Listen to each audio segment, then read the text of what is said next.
Продолжая тему предпринимательства, царская уха, тушеная оленина и еще более 30 видов консервной продукции теперь можно найти на прилавках Якутска.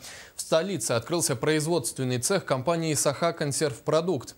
О консервах с пометкой «Сделано в Якутии» расскажет Александра Хлопкова. С открытием цеха «Саха Консервпродукта» в Якутии появилась новая отрасль – промышленный выпуск продуктов здорового питания, длительного хранения из местного сырья. Выпускаются более 30 наименований по ТУ, также оформлены 18 ноу-хау.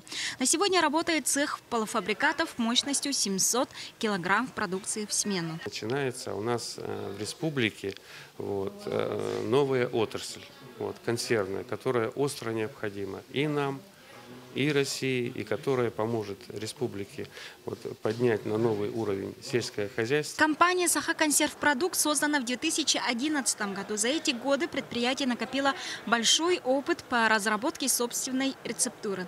Каждый продукт – это итог совместной работы технологов и представителей науки, в частности, Института биологии. Ведь в банках весом 500 грамм не найдете ничего лишнего, только то, что обозначено на этикетках. Например, брусничное варенье. Кроме сахара и брусники ничего не добавляется. Да, все натурально, все местная продукция, все, что плавает, ходит. Все местная продукция. Помимо разработки и реализации продукции, компания может стать и логистическим центром. Потребность перерабатывать продукцию рыбаков и оленеводов, которая имеет ограниченные сроки хранения, существует в республике давно. Также в сезон сбора дикороза руководители компании планируют нанять работников для сбора ягод. В сезон им могут помочь до 15 тысяч человек.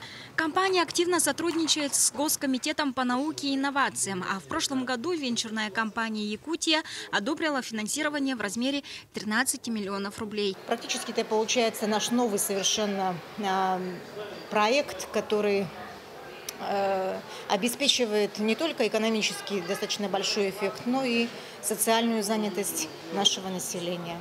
Помимо обеспечения собственного рынка, «Саха Консервпродукт» планирует выйти и на российский. Ведь консервированные карась, оленина, да и дикорозы, закатанные в стеклянные тары, несомненно, привлекут внимание покупателя. Александра Хлопкова, Дмитрий Сергучев, НВК «Саха», Якутск.